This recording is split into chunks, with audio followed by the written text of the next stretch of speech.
Hace un par de días o quizás una semana, ya no sé en qué momento específico va a salir esta columna, pero efectivamente presenté otra columna de opinión que dio bastante que hablar. Y si bien es cierto que recibí una enorme cantidad de comentarios positivos, también los hubo negativos. Muchos de ellos nunca aparecieron publicados o bien la propia máquina los censuró después, ya sea porque incluían contenido inadecuado, eran demasiado largos, contenían improperios y un largo etcétera. Afortunadamente, uno tiene acceso a esa clase de comentarios porque quedan capturados en una zona reservada a la espera de aprobación o en el peor de los casos en una subcategoría, cuando son demasiado irrespetuosos. La gente que tendrá canales sabrá cómo funciona este tema. Y como yo soy partidario de la libertad de expresión, e incluso me da lo mismo que me insulten, me he metido a esta cloaca y descartando en todo caso a los insultos gratuitos que no tiene sentido mencionarlos, más allá de reírse de los insultos, he encontrado algunas cosas que son rescatables, algunos comentarios en donde o bien la máquina se equivocó o no sé qué diablos pasó, pero que me da la impresión de que son valiosos, pueden ser críticas interesantes a las cuales vale la pena responder. Así que vamos allá. Y como verán, por supuesto, estoy con un outfit postmoderno. Pistlecito, el jockey, ¿no? El iPad para leer los comentarios.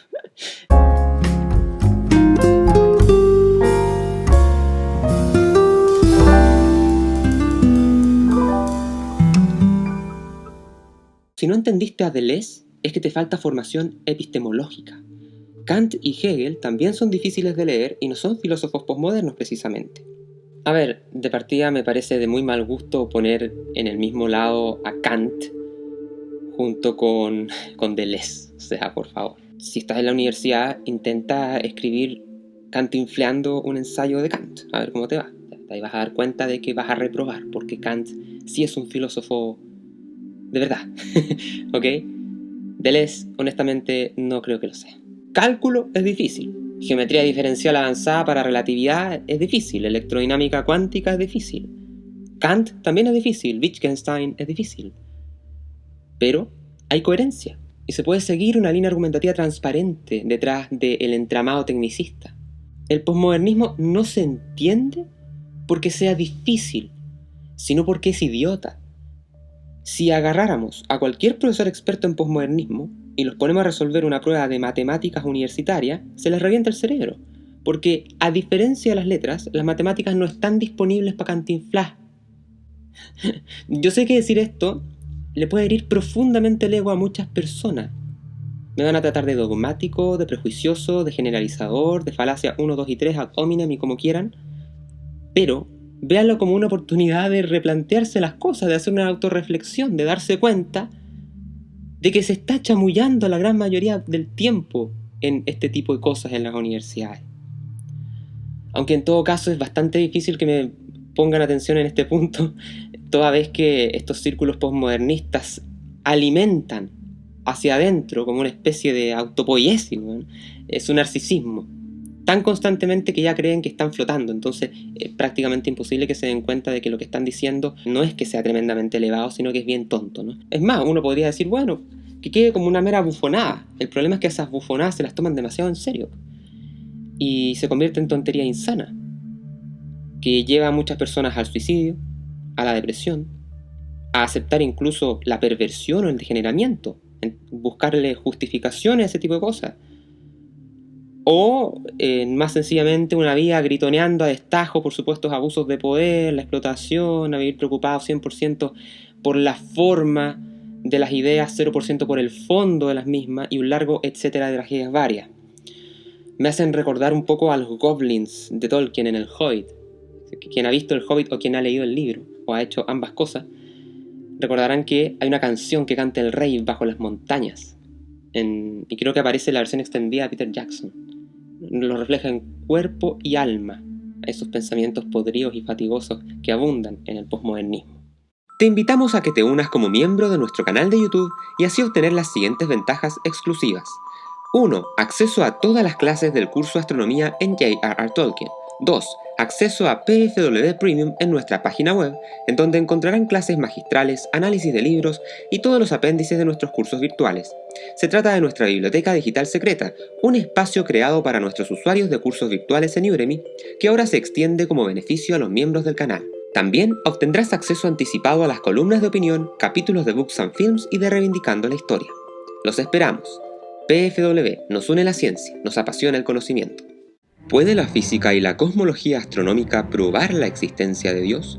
Esa es la pregunta que nos hacemos en Ciencia y Religión, Dios, Física y Astronomía, desde las implicancias filosóficas del Big Bang pasando por el estudio del ajuste fino, tanto a nivel del universo como del paso de la inercia a la vida, la termodinámica y otros argumentos asombrosos.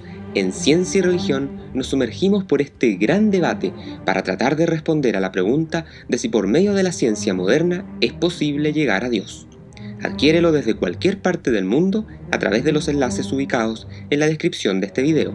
Y de regalo, llévate una versión digital de nuestra revista exclusiva Quasars en español, optimizada para tablet. ¿No existe nada en el posmodernismo entonces rescatable? Para mí, prácticamente nada. Ni siquiera las ideas más complejas son útiles, sinceras o por lo menos coherentes con la naturaleza de las cosas. Alguien por ahí me sacó al baile el tema de la importancia del rizoma, como una gran idea iluminada que tuvo Deleuze, una gran contribución al pensamiento humano. Honestamente, yo solo veo ahí una metáfora pseudocientífica para entender afiebradamente los sistemas sociales.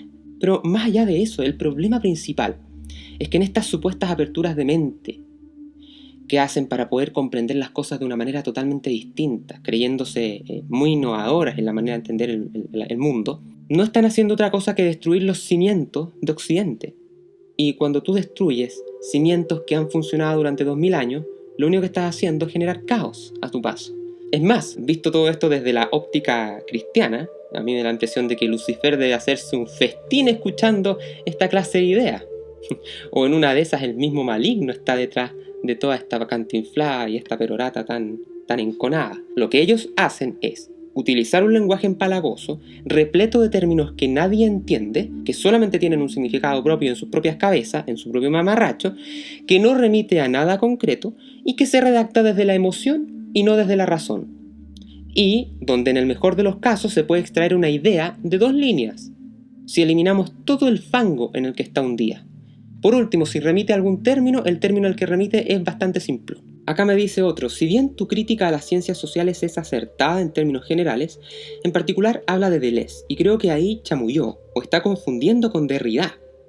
No solo porque Deleuze es bastante didáctico, y sus textos son relativamente cortos, sino que porque la deconstrucción es una conceptuación de Derrida, no de Deleuze. Finalmente intenta desacreditarlo por suicidio, y eso en toda lid, no sé qué trato de hacer ahí, es una falacia. Su programa es bueno, no caiga en panfletos, le baje el nivel. He insistido, su programa es bueno, sálvelo de la tentación de la banalidad falaciosa. Muchísimas gracias por el halago final. Espero que con esta segunda columna no me dejes de ver, porque en una de esas te vas porque he sido muy hiriente con Deleuze. Pero honestamente hay cosas que discrepo de usted. De partida, si hay algo que yo no tolero es el chamullo y la mentira. Yo no he chamullado ni mentido. Y le voy a poner un ejemplo concreto de la forma en que escribe el señor Deleuze. El libro que me hicieron leer a mí en la Cátedra Estética del Cine, a partir de la cual se elaboró la columna de opinión anterior, por cierto es un compendio resumido de a lo menos 4 tomos sobre filosofía del cine escritos por Gilles Deleuze. No me equivoqué de nombre, es Deleuze, ¿ok? Si no estuviera resumido, pasaría con creces la cantidad de 1000 páginas. Por lo tanto, no sé de dónde sacó que este señor escribía poco y en modo didáctico. Entonces, vamos al grano. Comentando una escena de una película donde aparece un plano de una fábrica, en blanco y negro, todas estas películas elegantes, ¿no? Que en estas cátedras de cine son todas en blanco y negro y antiguas. Bueno, entraron unos obreros a una fábrica y le seguía un plano en donde aparecía rápidamente un colegio y después aparecía rápidamente una cárcel y luego nuevamente la fábrica y la cárcel y así. Era una cosa de solapamientos rápidos y bruscos. Bueno, eso le pareció muy profundo a Deleuze. Entonces él escribe lo que sigue. ¿Cómo decir que se trata del mismo objeto, la fábrica, pasando por diferentes circuitos, si cada vez la descripción borraba el objeto y al mismo tiempo la imagen mental creaba otro? Cada circuito borra y crea un objeto, pero justamente en este doble movimiento de creación y de borradura, donde los planos sucesivos, los circuitos independientes, anulándose, contradiciéndose, restableciéndose, bifurcándose, van a constituir a la vez las capas de una sola y misma realidad física y los niveles de una sola y misma realidad mental, memoria y espíritu. Yo creo que soy un ingeniero. Yo creo que si un ingeniero o un físico lee esto, se agarra la cabeza a 2 manos. O sea, si intentamos sacar la idea que está hundiéndose en el fango de esta ensalada barroca, lo que está planteando es que la fábrica no es una metáfora de la cárcel, sino que es una cárcel, donde los obreros son explotados y son prisioneros. Punto. ¿Tan difícil es escribirlo así? ¿Es necesario toda esta poesía empalagosa? Y hay otro que me comenta una cosa bien curiosa, pero no era un hate ni nada por el estilo. Me decía, si quieren leer posmodernismo del bueno en Chile, en el 2024, y reír a carcajadas, vayan y consulten los estándares del Ministerio de Educación para docentes. Y es cierto. Es un documento, por ejemplo, aquí yo consulté uno de los planteamientos para los pobres profesores de historia. 100 páginas repletas de puros verbos y adjetivos uno tras otro. Comprender cómo aprenden los estudiantes. Demostrar comprensión amplia, profunda y crítica. Planificar experiencias afectivas, inclusivas, culturalmente pertinentes en un ambiente respetuoso, inclusivo, organizado. Y bla, bla, bla, bla. Les encanta escribir con harto adjetivo, con harto verbo, pero nunca nada concreto. Honestamente yo no sé cómo cresta hacen clase los pobres profesores con este tipo de estándares. Y ahora, para seguir riendo, les pongo yo un fragmento de mi elevadísimo ensayo, que fue presentado para el examen de esta cátedra de estética del cine, en donde me titulé de genio posmoderno al parecer, ¿no? Con nota máxima. La película, porque si lo recuerdan los que vieron la columna anterior, había que escoger una película para aplicar las ideas de Deleuze y de otros posmodernos. Bueno, aquí les va mi fragmento favorito de lo que escribí. Esta película puede comprenderse como una simple obra de la existencia determinada por las leyes de la naturaleza que no evoca ni expresa nada más que el ser no medio sin función. Es en el ambiente frío y oscuro de Blade Runner, desde donde podría aflorar esta nueva concepción.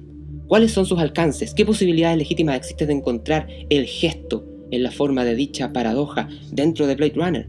He ahí el desafío.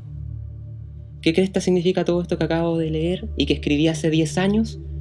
No tengo idea. Hasta el día de hoy no lo sé.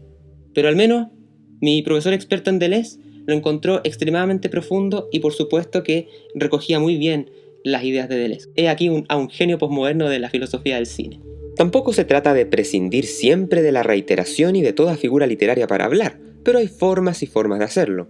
Veamos un antiguo fragmento de los discursos contra Verres del maestro de la retórica y el latín Cicerón para que se deleite usted con verdadera claridad semántica al mismo tiempo que con elevada poesía. En verdad hemos traído ante vuestro tribunal no a un ladrón, sino a un saqueador, no a un adúltero, sino a un expugnador de la castidad, no a un depredador de templos, sino a un enemigo de todo lo sagrado y de las prácticas religiosas, no a un asesino, sino al más cruel verdugo de los ciudadanos y aliados. Como dice Nicola Gardini, no hay área del discurso, palabra, figura retórica, giro sintáctico, de la cual Cicerón no demuestre comprender todas las potencialidades expresivas y psicológicas, porque usar bien la lengua no solo significa dar forma a los pensamientos, sino que comunicarlos con transparencia a los demás. Detrás de tanta minuciosidad verbal hay una concepción profundamente positiva del decir, o bien la confianza en que todo se puede explicar siempre que se sepa hacer. Examinemos brevemente los términos del fragmento recién citado para comprender mejor la inteligencia léxica de Cicerón. Furem, acusativo de fur, es el ladrón, conectada con el verbo fero, llevar.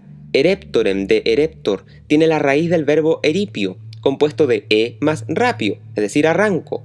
Adulterum, de adúlter, y no específicamente el cónyuge que traiciona, sino cualquiera que practique amores ilícitos.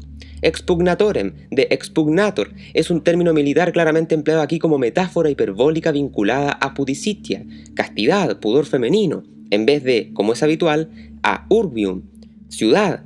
Sacrilegum, de sacrilegus, quiere decir, más que sacrílego, precisamente depredador de lugares sagrados, mientras que, en cambio, la idea de sacrilegio se expresa como hostem sacrorum regilonumque, donde hostis es también una metáfora militar. Sicarium, de sicarius, es asesino genérico, de sica, puñal, mientras que carnificem, de carnifex, es precisamente el verdugo profesional, como sigue siendo en italiano.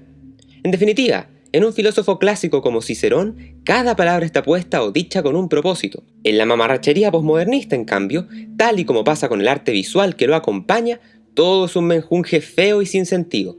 Y por eso es que el consejo para todos los posmodernos es que no tengan miedo de mostrar con claridad lo que realmente piensan, a menos que les dé vergüenza.